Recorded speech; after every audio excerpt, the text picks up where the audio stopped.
there's something rarely said about money. Stress doesn't only show up when you don't have enough of it. It also appears when money takes up too much space in your mind.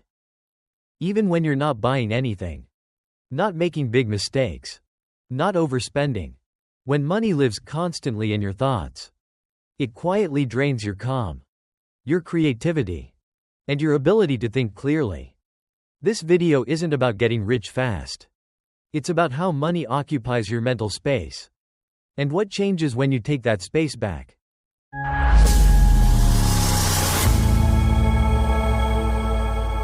There is a quiet truth that rarely gets talked about, yet most people live with it every day. Money doesn't just sit in your wallet or your bank account. Money lives in your mind. It occupies mental space, follows you into moments of silence, and shows up even when you're not spending anything at all. You can be doing nothing financially, yet still feel a subtle heaviness inside. Not because you lack money, but because money is taking up too much room in your thoughts. This sense of heavy money doesn't arrive as a crisis. It doesn't announce itself loudly. It appears quietly, when you try to rest, but your mind keeps calculating. When you want to create, but your thoughts drift back to obligations and numbers. When you technically have time, but not the mental ease to enjoy it. And what's important to understand is this. This feeling can exist even when your income is perfectly fine. Welcome to Financial Awakening. This channel isn't about fast wealth or flashy success. It's about something far more subtle, your mental space. Because before money ever becomes freedom, it often becomes psychological weight.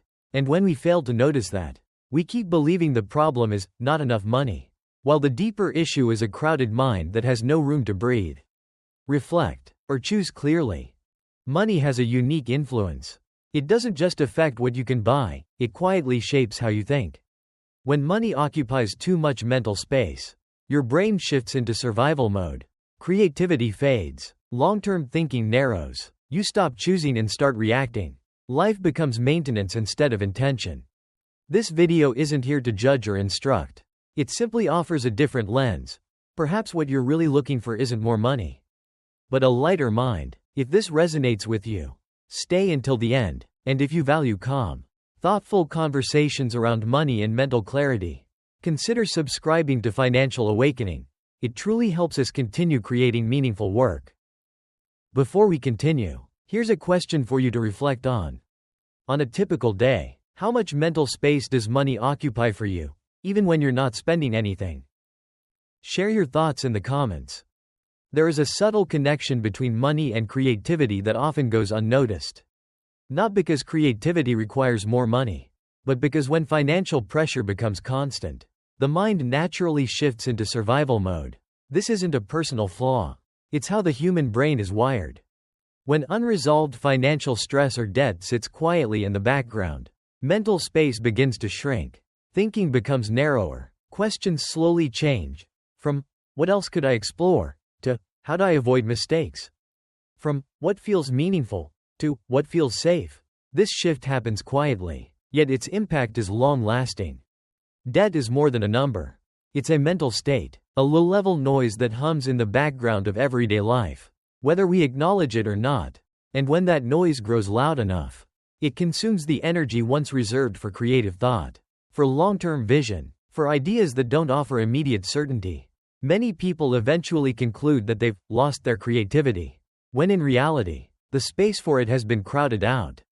This helps explain why so many capable, hardworking people feel stuck. They're not lazy. They're not lacking intelligence. They continue to work and push forward.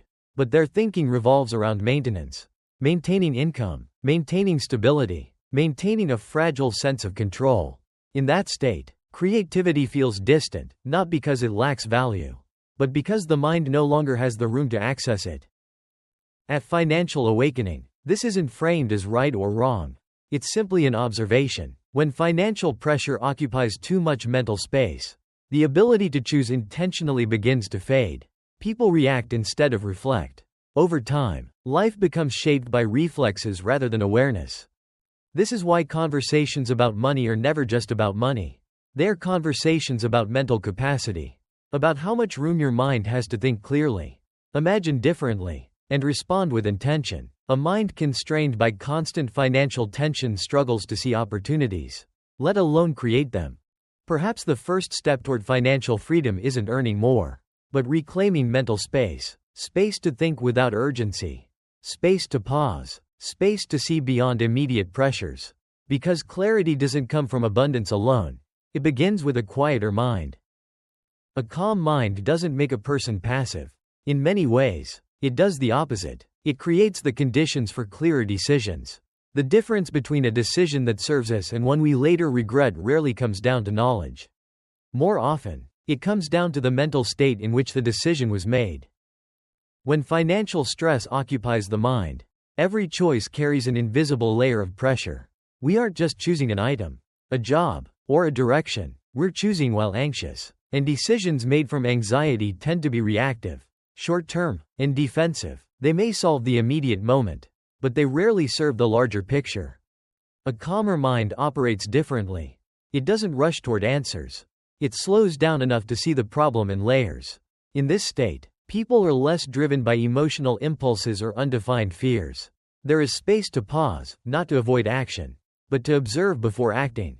And that small pause often makes the biggest difference in decision quality. At Financial Awakening, calmness isn't viewed as a personality trait. It's seen as an outcome. When financial pressure no longer dominates mental space, the mind naturally becomes lighter. And when the mind feels lighter, decisions are less about emotional compensation. We don't spend to relieve tension. We don't say yes out of fear of missing out.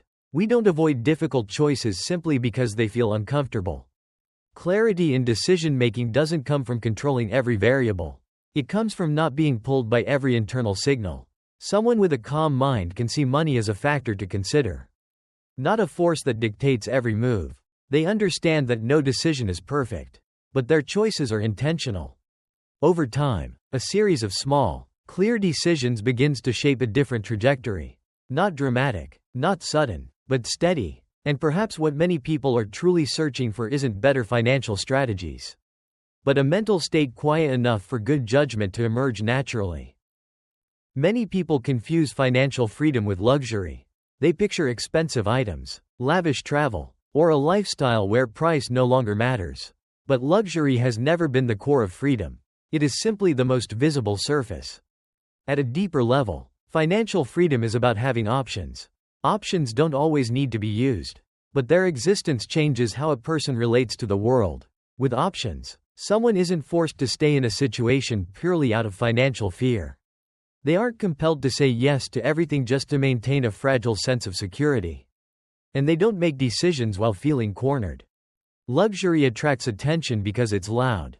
Options do not. Options exist quietly. They show up as the ability to rest when needed, to decline an opportunity that doesn't align, or to slow down without panic.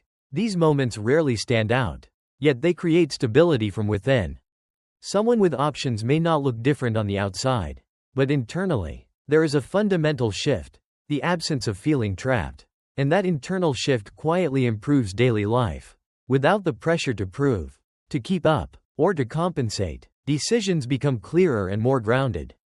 At Financial Awakening, financial freedom is viewed as mental space, a space where money no longer issues commands, but functions as a tool. When tools are placed correctly, attention can move toward longer-term priorities, health, relationships, and personal growth at a sustainable pace. Perhaps the freedom many people are searching for isn't about having more, but about not being forced into choices they don't want to make. And that kind of freedom doesn't require a flashy lifestyle. It requires a financial structure steady enough to create options, and a calm enough mind to recognize that options themselves are the true currency of freedom. Looking back at the entire journey, one quiet thread runs through everything. Money doesn't just affect numbers in an account. It directly shapes the space inside the mind, and that mental space is where every decision is born. Debt compresses that space, not because of the size of the number, but because of the feeling of being suspended. When the mind constantly carries an unresolved obligation, creativity naturally contracts. Ideas don't disappear, but they no longer have room to expand. People begin choosing safety over alignment, short-term relief over long-term direction, not due to moral failure, but due to mental pressure. Calm, on the other hand, doesn't come from suddenly having more money. It comes from money being placed in its proper role. When cash flow has structure. When spending is no longer reactive. And when choices aren't driven by fear. The mind begins to feel lighter. In that state, decisions become slower, but clearer, less impulsive, yet more sustainable. Financial awakening is not about chasing visible wealth. The focus here is preserving mental space, keeping money from occupying the entire mind. When money no longer dominates internal attention, people begin to notice what was previously obscured: alternative paths, different options, and rhythms of life that feel more authentic. At its deepest level, financial freedom is not about owning more things. It's about having enough mental space to choose. The option to rest or continue. The option to say no without guilt.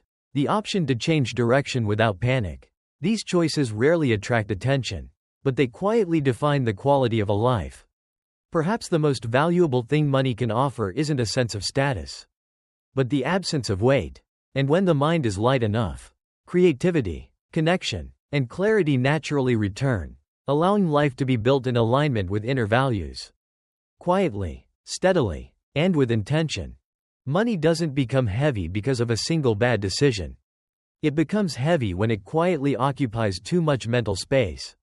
Throughout this video, we've seen how debt, constant pressure, and unstructured money habits don't just affect finances, they shape how clearly we think, how creatively we act, and how calmly we choose.